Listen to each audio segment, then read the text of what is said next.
আপনি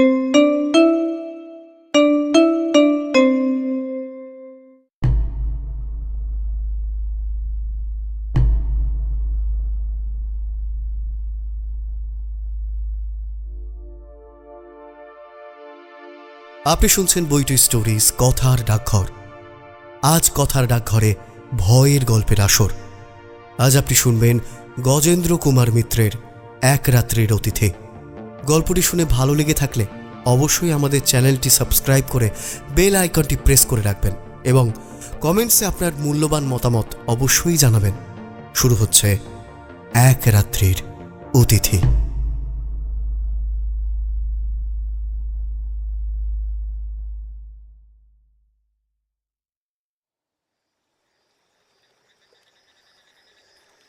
বুড়ো মাঝিটাকে তাড়া লাগানো বৃথা জেনে অনিমেষ বহুক্ষণ আগেই চুপ করেছিল। তার ফলে মাঝি এবং আরোহী দুজনেই হাল ছেড়ে নিশ্চিন্ত হয়ে বসেছে। মাঝির বকাটাই রোগ, এমনকি ভাবভঙ্গি দেখে মনে হচ্ছিল ওইটিই পেশা। ওর বউ কতদিন মরেছে, ছেলের বিয়ে দিয়ে কি ভুল করেছে, জামাই কেন মেয়েকে নেয় না, ছোট জামাইটা জুয়ারি, ছেলেটা নেশা করতে পেলে আর কিছু চায় না। খুব ছেলে বয়সে একবারও কলকাতায় গিয়েছিল, কিন্তু হট্টগোলে মাথা ঠিক থাকে না বলে পালিয়ে আসতে পথ পায়নি। আবার একবার যাবে মা কালীকে দর্শন করতে, ইত্যাদি তথ্য পরিবেশন করবার ফাঁকে ফাঁকে শুধুমাত্র দম নেবার প্রয়োজনে যখন থামে তখনই শুধু দাঁড় বাইবার কথা মনে পড়ে ওর।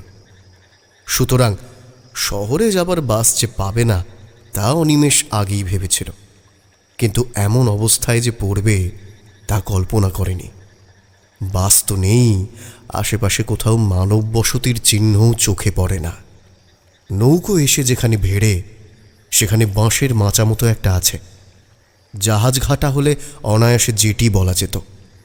সেই মাচাতে নেমে অসহায়ভাবে অনিমেষ একবার চারদিকে তাকিয়ে দেখলে নিচের ময়ূরাক্ষীর কালো জল নিঃশব্দে বয়ে যাচ্ছে।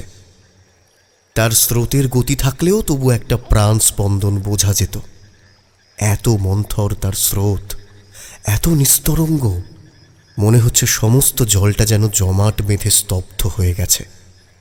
আর তার সেই অতল কালো বুকে কত কি রহস্যময় জীব স্পন্দনহীন চোখে তার দিকে তাকিয়ে কৌতুকের হাসি হাসছে। ওপারে ভগীরথপুর গ্রাম, বেশ সম্পন্ন গ্রাম তা সে জানে। বহু লোকের বাস, অনেক পাকা বাড়ি, স্কুল, ডাকঘর ইত্যাদি আছে, কিন্তু এখান থেকে তার কিছুই দেখা যায় না। ঘাট থেকে উঠে যে রাস্তাটা গ্রামের দিকে গিয়েছে তার সাদা বালির আভাস নিবিড় বনের অন্ধকারে মিশে গেছে একটুখানি গিয়েই। দুদিকে বড় বড় গাছ, কি গাছ তা বোঝা যায় না, কিন্তু তারই অসংখ্য শাখা পল্লব সমস্ত গ্রামটাকে যেন চোখের আড়াল করেছে। আলোর রেখা পর্যন্ত চোখে পড়ে না। ওপারেই যদি হয়তো এপারের অবস্থা সহজেই অনুমেয়। এপারে যেদিন সে এসেছিল সেদিন দিনের বেলা কোনো গ্রাম চোখে পড়েনি ওর। বাসটা এসে একেবারে এই ঘাটের ধারে দাঁড়ায়। যাত্রীরা সবই ভগীরথপুরের। সেই দিনও দুদিকে আম গাছের ঘন বন কাটিয়ে এসেছিল, বেশ মনে আছে। হয়তো ছিল কোথাও ঘরবাড়ি, কিন্তু তা ওর চোখে পড়েনি। পারাপারের জন্য একটা খেয়া নৌকা আছে, চওড়া ভেলার মতো প্রকাণ্ড বপু, কিন্তু শেষ বাস চলে যাবার পর আর ওপার থেকে কেউ আসবার সম্ভাবনা নেই জেনে সেই ইজারাদারও বহুক্ষণ বাড়ি চলে গেছে, নৌকোটা ওপারে বেঁধে রেখে। বাবু, ভাড়াটা? তাড়া লাগায় মাঝি। বিহবলতা কাটে, কিন্তু যেন আরো ব্যাকুল হয়ে ওঠে অনিমেষ। ভাড়াটা কিনে এই অন্ধকার রাত্রিতে আমি এখানে কোথায় থাকবো? তুই তো 1 ঘন্টার রাস্তা আমাকে 7 ঘন্টায় নিয়ে এসে এই বিপদে ফেললি। এখন নিদেন ওপারে পৌঁছে দে, দেখি কোথাও একটা আশ্রয় পাই কিনা। এপারে এই জঙ্গলের শেষে কি বাঘের পেটে প্রাণ দেব? চল, ওপারে নিয়ে চল। উঠি লাল্লা বাগ্গা। সে কি? কেন রে, কি হয়েছে? তার উত্তরে মাঝি যা বললে তার অর্থ হচ্ছে এই যে ওপারে অন্য নৌকো গেলে খেয়ার ইজারাদার বড্ড বকাবকি করে, পুলিশে ধরিয়ে দেয়। সুতরাং ওপারে যাওয়া ওর পক্ষে সম্ভব নয়। অনিমেষ তাকে অনেক করে বোঝালো। ওপারে তাকে ধরবার জন্য ইজারাদার যদি বসে থাকতো তো অনিমেষই তাকে ডাকত। শুধু ইজারাদার কেন, জনমানবের চিহ্ন থাকলেও সে মাঝিকে এ অনুরোধ করত না। কোনো মতে সে নামিয়ে দিয়ে চলে যাক, তাতে যদি কেউ তাকে ধরেও অনিমেষ তার দায়ী, ইত্যাদি সব কথার উত্তরে তার সেই একই উত্তর। উটি লাড়লাম আজ্ঞা, উটি লাড়লাম আজ্ঞা। অনিমেষ তখন রাগ করে বললে, তবে তুইও থাক, আমি তোর নৌকাতেই রাত কাটাই। আজ্ঞা, উটিও লাড়লাম।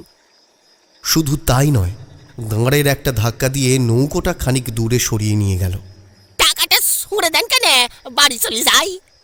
তবে টাকাও পাবি নে, যা।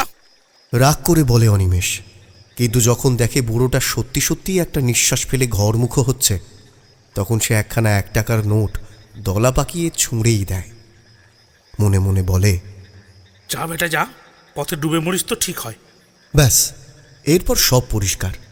ওপারে ঘন বনের নিবিড় অন্ধকার, সামনে অতল শান্ত জলে তারই রহস্য আছে জমাট বেঁধে। আর এপারে তার চারপাশ ঘিরেও দৈত্যের মতো কতকগুলি গাছপালা ভয়াবহ অন্ধকার বিস্তার করে সমস্ত সভ্যতার চিহ্ন, এমনকি আকাশকেও যেন আড়াল করে রেখেছে। বাস এসে দাঁড়ায় এবং ঘোরে যেখানটায়, সেখানে খানিকটা ফাঁকা জায়গা আছে বটে, কিন্তু সে যেন আরও ভয়ঙ্কর।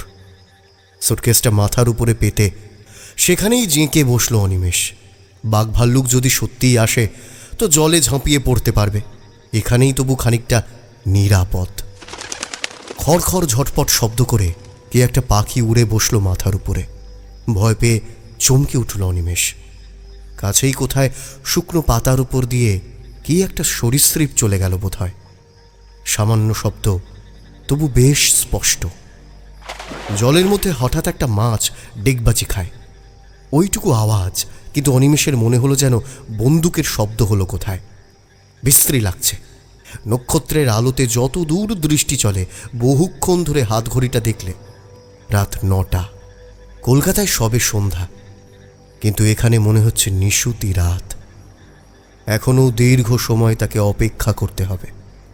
কখন ভোর হবে, তারপর কখন ইজারাদারের ঘুম ভাঙবে, তবে সে একটু লোকালয়ের মুখ দেখতে পাবে। বাস একটা আসে এখানে সকাল 8টা নাগাদ। সন্ধেতে যেটা এসেছে সেটা কাছাকাছি কোনো গ্রামে থাকে। 7টা নাগাদ এখানে এসে দাঁড়ায়, অর্থাৎ প্রায় 12 ঘন্টা এখনো। আচ্ছা, হাঁটলে কেমন হয়? বাসের রাস্তাটা ধরে হাঁটতে থাকলে কি আর একটা গ্রাম পাওয়া যায় না কাছাকাছির মধ্যে?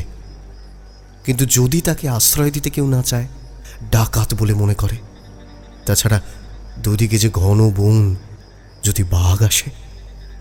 মুর্শিদাবাদ জেলায় এসব অঞ্চলে প্রায় বাঘ বেরোয়। দরকার নেই, 10-11 ঘন্টা সময় একরকম কেটেই যাবে। মশাই শুনছেন? বাস মিস করেছেন বুঝি? কোথাও আশ্রয় পাননি? অস্ফুট একটা শব্দ করে চমকে ওঠে অনিমেষ, বরং আঁতকে ওঠে বলাই ঠিক। কখন নিঃশব্দে কে পেছনে এসে দাঁড়িয়েছে, অত্যন্ত দ্রুত, যেন একটা কথা শেষ হবার আগেই আর একটা শুরু হয়েছে। এইভাবে পরপর 3টে প্রশ্ন করে আগন্তুকটিও চুপ করে দাঁড়িয়ে নিঃশ্বাস ফেলছে।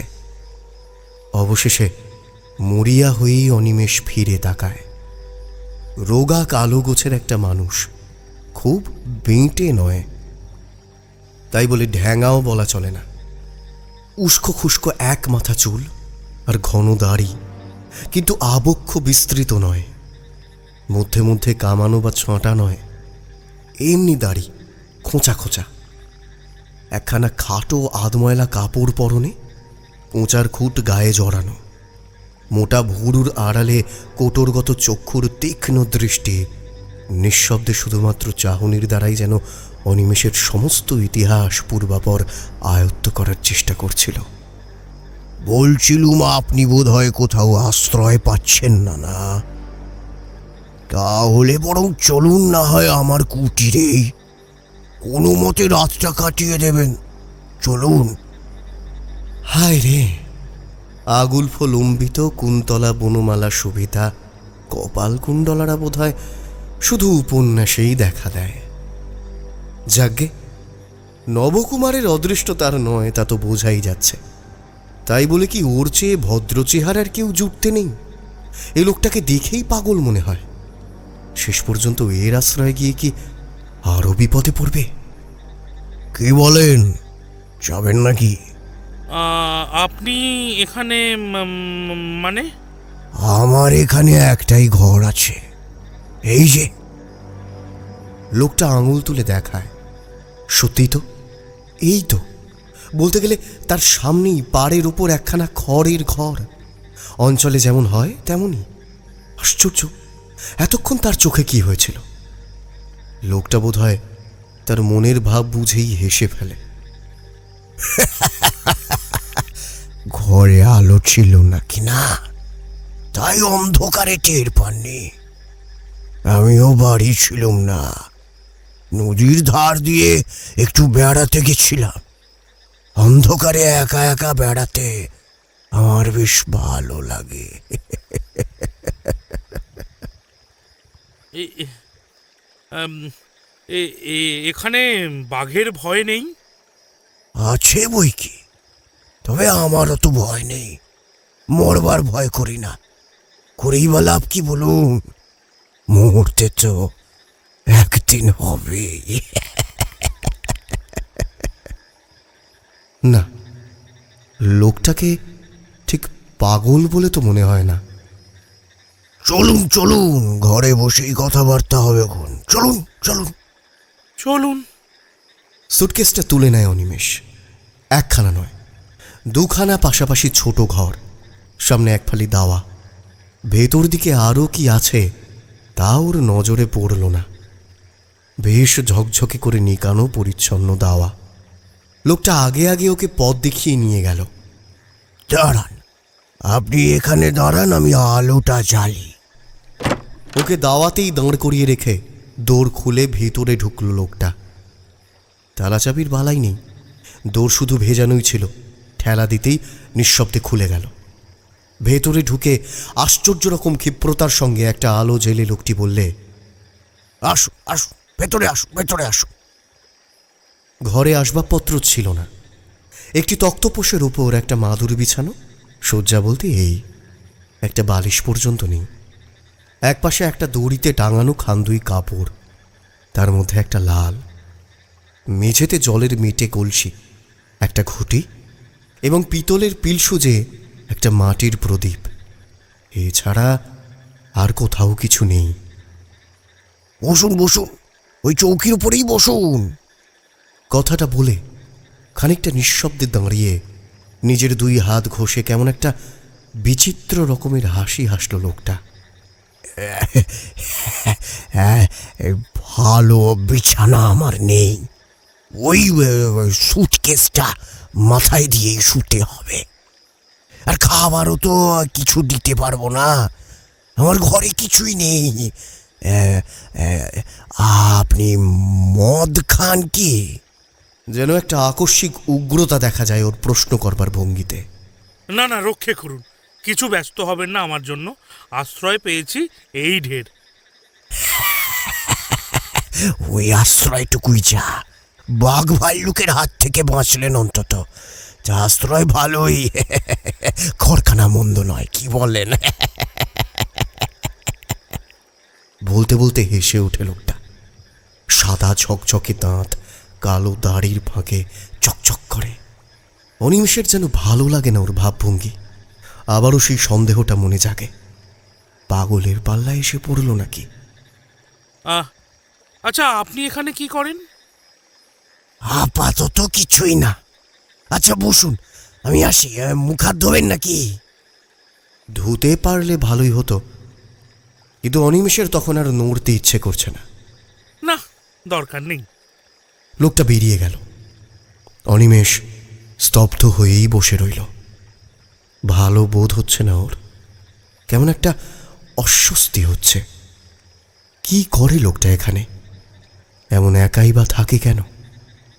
ঘরে কোনো রকম খাবার নেই তো নিজে কি খায়? চোর ডাকাত নয় তো? লোকজন ভুলিয়ে এনে শেষে ঈশ্বর বাঁচিয়েছেন, ব্যাগে ওর খান কতক কাপড় জামা ছাড়া আর কিছুই নেই। পকেটেও মাত্র টাকা 6 আছে। কিন্তু একটু পরেই ওর সমস্ত দেহ হিম হয়ে মনে পড়ে, এইসব উদ্দেশ্যে যারা নিয়ে আসে ভুলিয়ে টাকা না পেলে আরও হিংস্র হয়ে ওঠে। তাছাড়া মেরে ফেলেও দেখবে কি আছে। ওদের দেশে একবার খুব ডাকাতের উপদ্রব হয়েছিল। তারা একটি লোককে খুন করার পর পেয়েছিল মাত্র একটি আদলা। কখন গৃহস্বামী আবার নিঃশব্দে ওর কাছে এসে দাঁড়িয়েছে অনিমেষ টেরও পায়নি। যদিও খোলা দরজার দিকেই চেয়ে বসেছিল সে। আশ্চর্য, লোকটা বললে, এখনই শুয়ে পড়বেন নাকি? যদি ঘুম পেয়ে থাকে তো স্বতন্ত্র কথা, নইলে একটু বসে। কতদিন লোকের সঙ্গে কথা কইতে পাইনি। বলেন তো দুটো কথা কয়ে মাছি। এখানে তো লোকজন নেই, আসেও না কেউ। অনিমেষ আবারও পূর্ব প্রশ্নের জের টানলে। তা এমন জায়গায় আপনি থাকেনই বা কেন? সেই হাসি গৃহস্বামীর মুখে, তেমনই নিঃশব্দ হাসি। দাড়ির ফাঁকে শুভ্র দন্তে সেই বিজলির প্রকাশ। ভয় নেই, ভয় নেই। আমি চোর ডাকাতও নই, পাগলও নই। ঘরে কিছু নেই মানে আমার কিছুর দরকার নেই, থাকারও দরকার হয় না আমার। কেন জানেন? আমি সাধক, তান্ত্রিক, সন্ন্যাসী। সন্ন্যাসী? অবিশ্বাসের দৃষ্টিতে চায় অনিমেষ। অপ্রতিভ হয়ে লোকটি বলে, না, সন্ন্যাসী মানে ঠিক অভিষিক্ত সন্ন্যাসী নই, তবে সাধক বটে। উবু হয়ে ঘরের মেঝেতে বসল লোকটা। কিছুক্ষণ মৌন থেকে বললে, তাহলে আপনাকে বলেই ফেলি সেটা। কাউকে কখনো বলিনি, বলবার সুযোগও পাইনি বিশেষ। এই অঞ্চলেরই লোক আমি, বুঝলে। ছেলেবেলা থেকেই নানা বইতে তান্ত্রিক সন্ন্যাসীদের অদ্ভুত সব ক্ষমতার কথা পড়ে ওই দিকেই মনটা ঝোঁকে। মনে হতো আমিও ওই সব সাধনা করে সিদ্ধ হব, তারপর প্রাণ ভরে পৃথিবীর সব ঐশ্বর্য ভোগ করব। আর আমায় পায় কে? হায় রে, তখন কি জানতুম নাকি যে ভোগের উদ্দেশ্যে সাধনা করতে গেলে সিদ্ধি তো দূরের কথা, সমস্তই খোয়াতে হয় একে একে। এই পর্যন্ত বলে লোকটি চুপ করল। এতক্ষণে অনিমেষ অনেকটা সহজ হয়েছে। লোকটার ভাবভঙ্গি আর কথাবার্তায় সত্য কথা বলছে বলেই মনে হয়। দুশ্চিন্তা অনেকখানি কমে গেল ওর। বাড়ি আমার এই অঞ্চলে নয়, বাড়ি সেই 5 ফুপির কাছে। এখানে কেন এলুম তো বলছি, দাঁড়ান। বলেছি আপনাকে ছেলেবেলা থেকেই ওই দিকে ঝোঁক গিয়েছিল। স্কুলে পড়া হলো না, তার বদলে যত সব ওই ধরনের বই পড়তে লাগলুম। তা পড়তে পড়তে বিশ্বাসটা বাঁকা হয়ে গেল। কিন্তু গুরু কই? 2-1টা সন্ন্যাসী যা হাতের কাছে পেলুম, দেখলুম সব বাজে, কেউ কিচ্ছু জানে না। অথচ পথ দেখাবে এমন লোক না পেলে এগোবো কি করে? মনটা বড়ই চঞ্চল হয়ে উঠল। খাবার চিন্তা ছিল না, মাথার উপর বাবা, বড় ভাই ছিল, জমি জমা তারাই দেখাশোনা করত। অবশ্য আমিও বকুনি খেয়েছি ঢের, কাজকর্ম কিচ্ছু করি না বলে। কিন্তু সেই সব গায়ে মাখিনি। তবে যত দিন যেতে লাগলো মনটা ব্যাকুল হয়ে উঠল।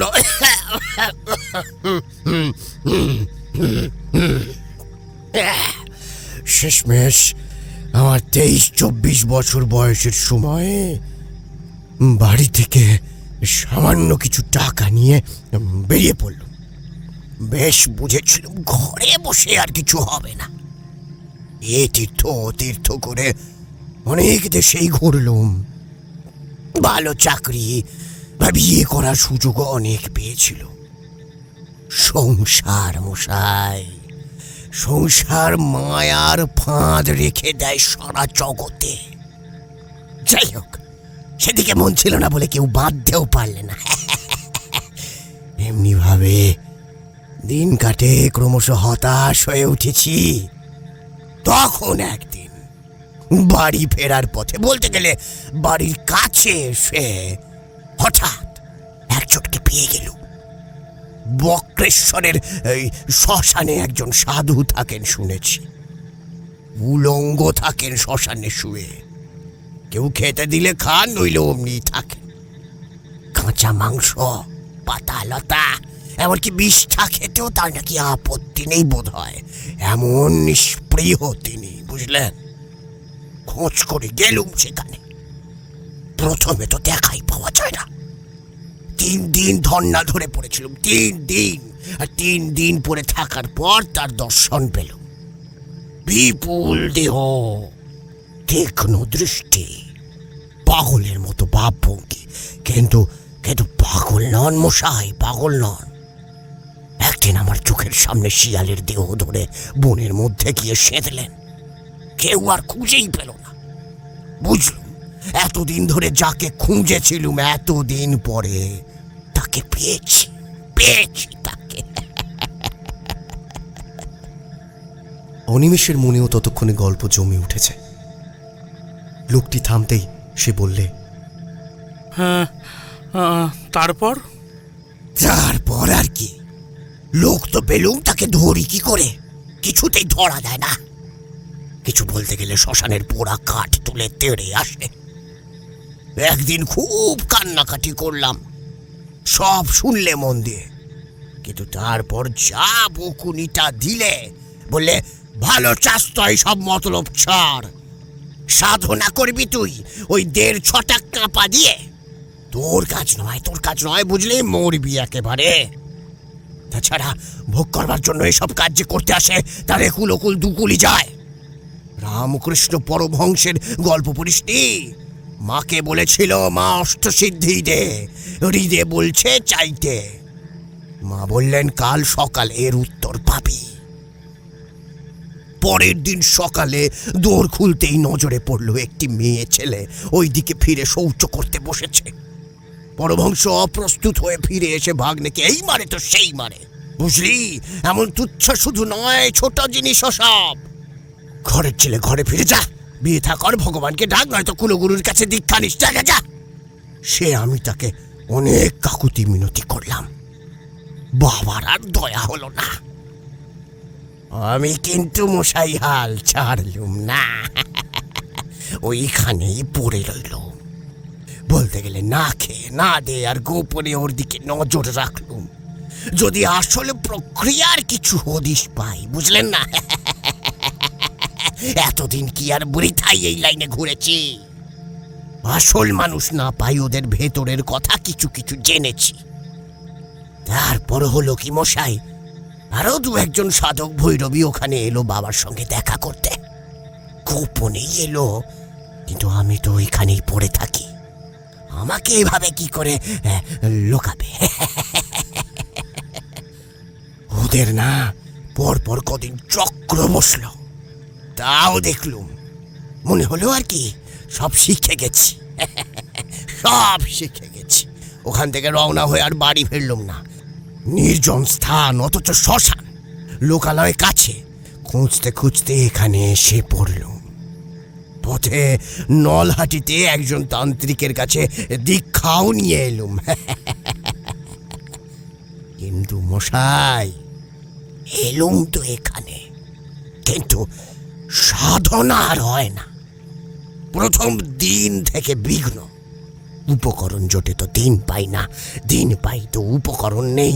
শেষে অনেক কৌশল করে অনেক নিচে নেমে যদিও বা সব জোগাড় করলাম, মঙ্গলবার অমাবস্যার রাত পেয়ে আসন করে বসেছি। কি বিঘ্ন! ধ্যানে মন দেব কি, কিছুতেই মন স্থির করতে পারছি না। এখন এটা বাসের রাস্তা হয়ে শ্মশান এখান থেকে সরে গেছে। আগে এইখানটাতেই শ্মশান ছিল, এখন সেখানে ঘর দেখছেন। এই যেখানে আমরা বসে আছি, এইখানে সেদিন আসন করে বসেছিলুম। নিজের অজ্ঞাতেই অনিমেষ যেন একটু সরে বসে। তারপর বলে, আচ্ছা, বিঘ্ন কিরকম? মানে ভয় পেলেন? শুনেছি তো এরকম সাধনায় বসলে প্রথম প্রথম নানা রকমের ভয় দেখায়, কিন্তু সেটা শুধু পরীক্ষা করার জন্যে। আপনিও তো সেরকম শুনেছিলেন নিশ্চয়, তবে ভয় পেলেন কেন? লোকটা আবারও হাসল। কাউকে ছেলে মানুষই করতে দেখলে বিজ্ঞ মানুষরা যেমন হাসে, কতকটা তেমনই হাসি। মশাই, জানে তো সবাই, কিন্তু শোনা এক জিনিস আর অভিজ্ঞতাটা আর এক। তেমন অভিজ্ঞতা হলে বুঝতেন। শুনবেন শুনবেন কেমন?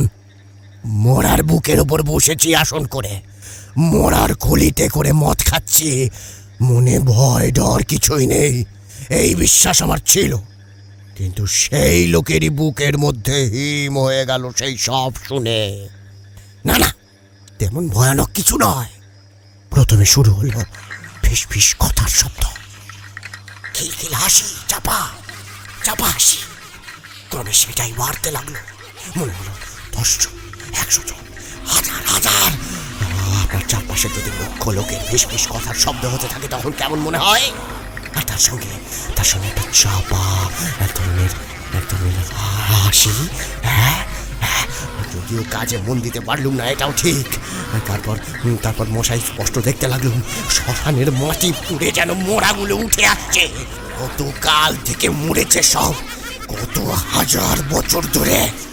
এক একজনের বিভৎস চেহারা, রোগের যন্ত্রণায় বিকৃত মুখ।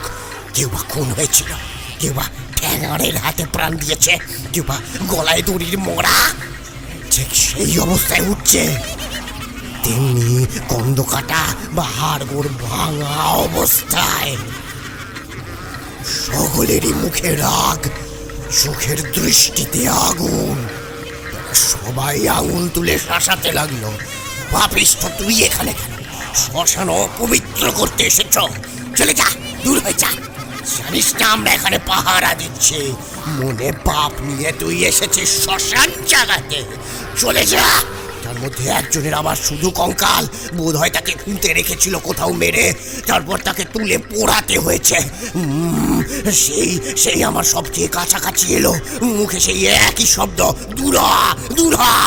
ভয় পেলুম খুব, তবু জানি একবার ভয় পেলেই গেল চিরকালের মতো।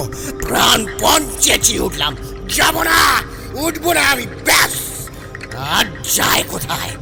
সেই কঙ্কাল যায় এগিয়ে এসে তার সমস্ত অস্থিময় আঙুল কটা দিয়ে আমার গলাটা চেপে ধরলো। সে কি চাপ, যেন মোটা লোহার ছড়াচ্ছি। কত চেষ্টা করলাম মুক্ত হবার, কিন্তু সেই বজ্র কঠিন মুষ্টি খোলে কার সাধ্য, দম বন্ধ হয়ে গেল। বুকে সে এক অসহ্য যন্ত্রণা।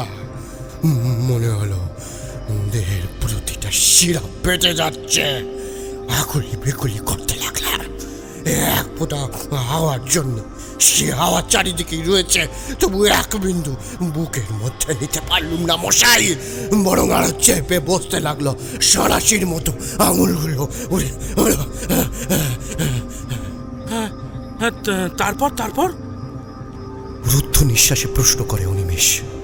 তারপর আবার সেই হাসি। তারপর আর কি মশাই, মুক্তি। সেই থেকে ঘুরে বেড়াচ্ছি এখানে, কাজ নেই, কামাইও নেই, জায়গাটার মায়া ছাড়তে পারছি না। সবচেয়ে বেশি কষ্ট হয় কথা কইবার লোক নেই বলেই, বুঝলেন মশাই? কথা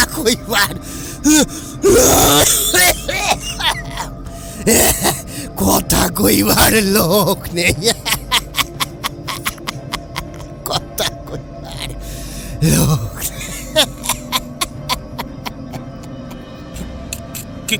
কিন্তু কথা কইতে গিয়েও একটা অজ্ঞাত আতঙ্কে অনিমেষের গলা যেন কেঁপে যায়। এ, আপনি মুক্তি পেলেন কি করে? তা আমি জানি না। এক সময় দেখলুম আমি দাঁড়িয়ে রয়েছি আমারই ভূতপূর্ব আশ্রয়, অর্থাৎ দেহটার পাশে। যারা এসেছিল তাদেরও তো কাজ শেষ, তারাও যে সব যে যার মতো মিলিয়ে গেছে। এক সময় সব কিছুর শান্তি শান্তি। তবু বুঝতে কয়েক মিনিট দেরি লাগে অনিমেষের। কথা কইতে গিয়েও গলার স্বর স্তব্ধ হয়ে যায়। তার মানে কি আপনি কি বলতে চান যে আপনি তখন মারা গেলেন? আপনি কি মরা?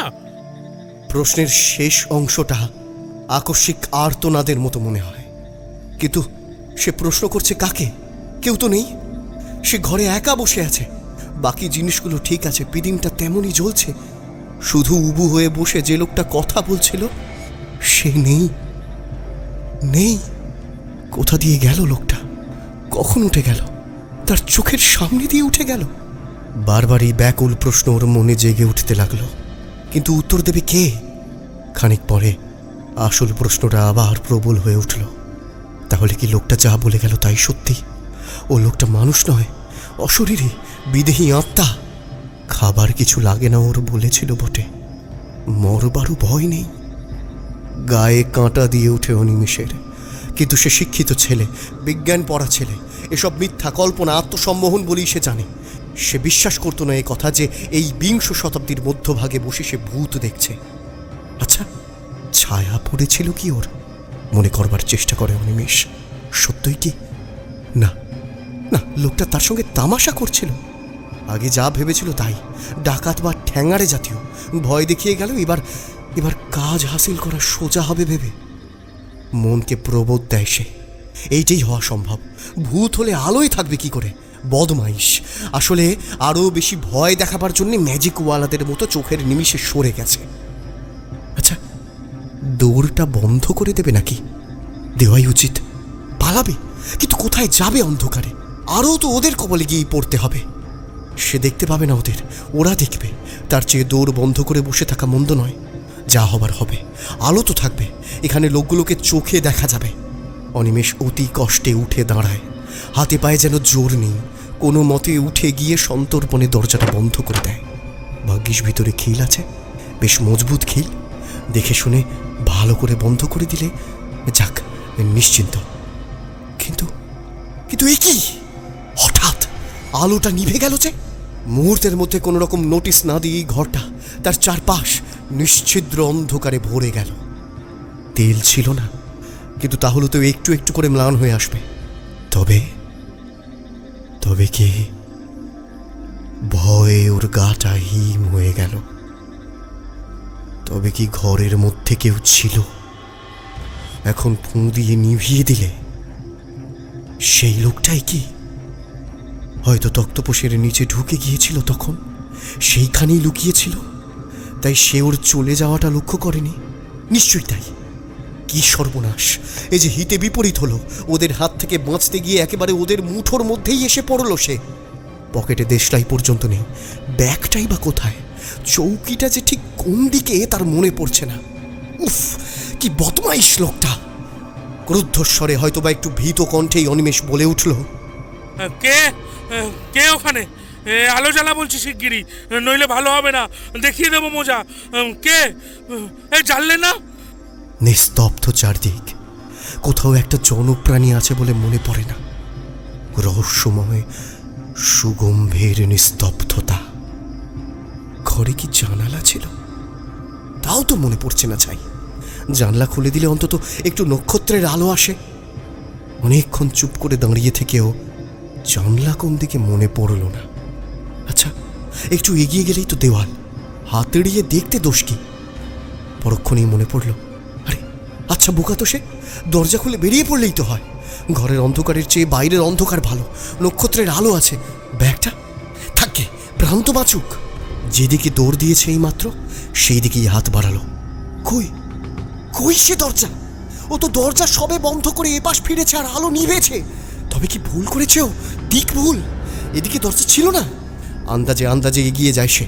এইটুকু তো ঘর, দেওয়াল হাতড়ে হাতড়ে ঘুরলেই দরজা পাবে। শুধু ভয় হচ্ছে ওই লোকটা না এই সুযোগে পেছন থেকে মেরে বসে। কিন্তু উপায়ই বাকি, এদের কবলে যখন একবার এসে পড়েইছে। মরিয়া হয়ে এগোয় অনিমেষ, এক পা করে যতটা সম্ভব নিঃশব্দে এগোয়। 1 2, এ কি, এই যে 20 পা হয়ে গেল। ঘরটা যত দূর আন্দাজ হয় 10-12 ফুটের বেশি হবে না লম্বায়, নেহাতি ছোট ঘর। অথচ 20 পা মানে অন্তত 15 ফুট। আরও 2 পা, আরও 10, আরও 20। এ কি, সে কি মাঠে চলেছে নাকি? কিরকম হলো? 40 পা চলার মতো তো ঘর নয়। কোনাকুনি হাঁটছে, তাতেই বা এত দূর হবে কি করে? তবু আরও কয়েক পা যায় সে। হয়তো চলতে চলতে কখন গতি বেঁকে গিয়েছে। সোজা হয়ে হাঁটে আরও খানিকটা। না, তবু দেওয়াল নেই। রহস্যময় অন্ধকার, অনন্ত শূন্যতা। বাইরের মুক্ত শূন্যতা নয়, 4 দেওয়াল চাপা, তবু তা অনন্ত। এইবারে কপালে ঘাম দেখা দেয় অনিমেষের। এতক্ষণ ডাকাতের ভয়ে যা হয়নি, এইবার তাই হলো। পা দুটো কাঁপতে লাগলো সরসর করে, একেবারে যেন ভেঙে এলো। অসহায়ভাবে সেইখানেই বসে পড়ল সে। এই তার কি হলো? কি চক্রান্তে জড়িয়ে পড়ল সে? তবে কি লোকটা সত্যিই অশরীরী? সত্যি সে কি তাহলে কোনো প্রেত জনির মায়াতে এসে পড়েছে? বিহ্বল হয়ে অনিমেষ ভাবে কি করবে, কিন্তু কোনো পথ দেখতে পায় না। ওই যে কারা আসছে না? হ্যাঁ, ওই তো কত লোকের পায়ের আওয়াজ। অন্তত 8-10 জনের কম তো নয়, কিংবা আরো বেশি। এই বাড়ির কাছেই আসছে। ওই দাওয়ায় উঠলো। ও মশাই, ও মশাই, শুনছেন? ও মশাই! গলা দিয়ে স্বর বেরোয় না অনিমেষের। টাকরা শুকিয়ে গিয়েছে, গলা কাঠ। কিন্তু ওরাই যদি ডাকাতের দল হয় তা হোক, তবু তো তারা মানুষ। ভয় হয় একটু অনিমেষের। তাহলে অন্তত এটা প্রেতের কাজ নয়। বাঁচা গেল। হ্যাঁ, ডাকাতি। নইলে ওরা অমন ফিসফিস করে কথা কইছে কেন? বহু লোক যেন পরস্পরের সঙ্গে ফিসফিস করে কথা কইছে। আরও লোক বাড়ছে, আরও পায়ের শব্দ, বহু ফিসফিস করে কথা বলার আওয়াজ। ওরা কি ঘরে ঢুকেছে নাকি? কেমন করে ঘরে ঢুকলো? ওর চারদিক থেকে শব্দগুলো এগিয়ে আসছে। ওর চারপাশে উপকাছে খিলখিল করে চাপা হাসির শব্দ। অনেকে হাসছে, তবু শব্দটা খুব জোর নয়। মাথা থেকে পা পর্যন্ত বরফ নেমে যায় দেহের মধ্যে। হাতে পায়ে কোনো সার থাকে না। আতঙ্ক যে এমন জিনিস তা আগে কখনো কল্পনাও করেনি অনিমেষ। মস্তিষ্ক শুদ্ধ যেন নিষ্ক্রিয় হয়ে আসছে। চিৎকার করবে, সাধ্য নেই। পালাবে, পথ কই? কিন্তু কিছু তো একটা করা উচিত। লোকগুলো যেন ওকে ঘিরে ধরেছে। তাদের নিঃশ্বাস দূষিত, তীব্র, উষ্ণ। ও সর্বাঙ্গে যেন জ্বালা ধরিয়ে দিচ্ছে। মনে পড়ে গেল লোকটার বর্ণনা। সেও তো এমন ফিসফিস শব্দ শুনেছিল, এমন হাসি। তারপর সেই মৃতের পুনরুত্থান, সেই কঙ্কালের অভিযান। তারও অদৃষ্টে কি তাই হবে? সে তো কোনো দোষ করেনি, সে তো সাধনা করতে আসেনি। সবের বুকের উপর চড়ে অকস্মাৎ কে যেন হা হা করে হেসে উঠলে তারই আশেপাশে কোথাও। তীক্ষ্ণ চড়া গলায় সে হাসি মনে হলো যেন তার চারপাশের অন্ধকারকে বিদীর্ণ করে ছড়িয়ে পড়তে চাইছে। আবার চারিদিকের দেওয়ালে ধাক্কা খেয়ে ফিরে আসছে তারই চারিদিকে। বহুক্ষণ ধরে সেই হাসির শব্দ ধ্বনিত প্রতিধ্বনিত হতে লাগলো তাকে ঘিরে। বিস্তৃত তীক্ষ্ণ একটা উপহাসের হাসি। সে হাসির জাল যেন তাকে চারদিক থেকে বেড়ে ধরেছে।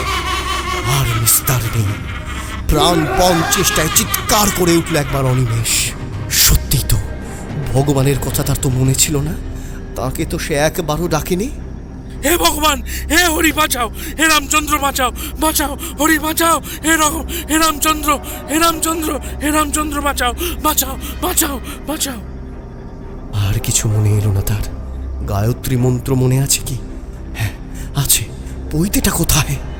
সুগভীর ক্লান্তি আর অসম্ভব তন্দ্রায় সমস্ত চৈতন্য শিথিল হয়ে আসে ওর।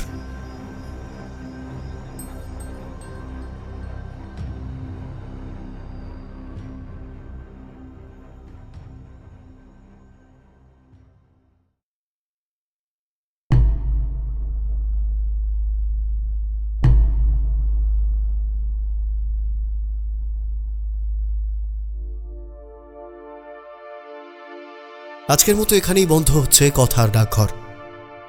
গল্পে প্রধান চরিত্রে সৌরভ এবং রিতম, সমগ্র গল্পের কণ্ঠ সম্পাদনা, ধ্বনি সম্পাদনা এবং আবহ নির্মাণ করেছে 62 FPS studio. Poster design Shubham. আগামী সপ্তাহে শনিবার ঠিক রাত 10টায় আবারও একটি গল্প নিয়ে আমরা হাজির হব আপনাদের কাছে। শুভরাত্রি।